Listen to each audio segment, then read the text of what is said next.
Bismillahirrahmanirrahim. Assalamualaikum warahmatullahi wabarakatuh.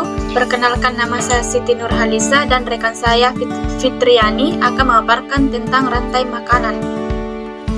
Apa itu rantai makanan? Nah, rantai makanan adalah urutan perpindahan makanan dari produsen ke konsumen. Setiap makhluk hidup membutuhkan makanan untuk hidup. Contoh sederhananya yaitu rumput dimakan oleh belalang, belalang dimakan oleh katak, dan katak dimakan oleh ular. Produsen, pabrik makanan alami. Makhluk hidup yang dapat membuat makanan sendiri, kebanyakan tumbuhan adalah produsen. Proses pembuatan makanan disebut dengan fotosintesis. Tumbuhan itu hebat.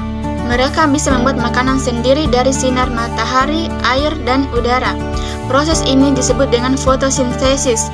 Tumbuhan adalah awal dari setiap rantai makanan. Konsumen atau si pemakan. Makhluk hidup yang tidak bisa membuat makanan sendiri terbagi menjadi 3, yaitu konsumen tingkat 1, yaitu herbivora atau pemakan tumbuhan. Konsumen tingkat 2, yaitu karnivora atau pemakan daging. Konsumen tingkat ketiga, omnivora, yaitu pemakan segalanya. Konsumen adalah makhluk hidup yang tidak bisa membuat makanan sendiri. Mereka harus mencari makanan dari makhluk hidup lain. Ada yang suka makan tumbuhan, ada yang suka makan daging, dan bahkan ada yang makan kedua-keduanya.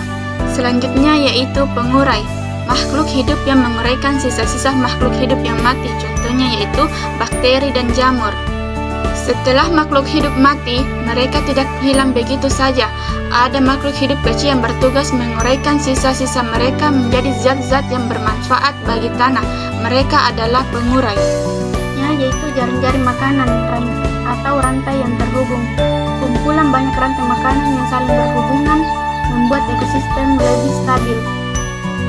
Di alam, rantai makanan tidak selalu sederhana. Banyak sekali makhluk hidup yang memiliki lebih dari satu pilihan makanan. Kumpulan dari banyak rantai makanan inilah yang kita sebut jaring-jaring makanan. Rantai makanan di hutan yaitu rumput, belalang, katak, ular, elang.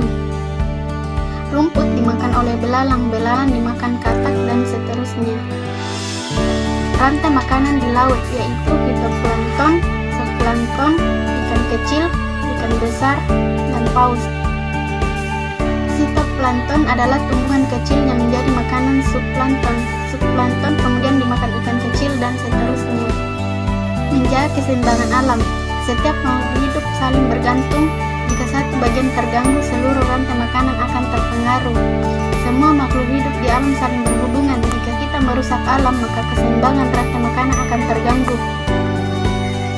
Adapun kesimpulannya yaitu rantai makanan adalah proses perpindahan makanan dari produsen ke konsumen. Setiap makhluk hidup memiliki peran penting dalam rantai makanan. Kita harus menjaga keseimbangan alam. Jadi teman-teman, kita telah belajar tentang rantai makanan. Setiap makhluk hidup memiliki perannya masing-masing. Mari kita jaga alam agar rantai makanan tetap seimbang.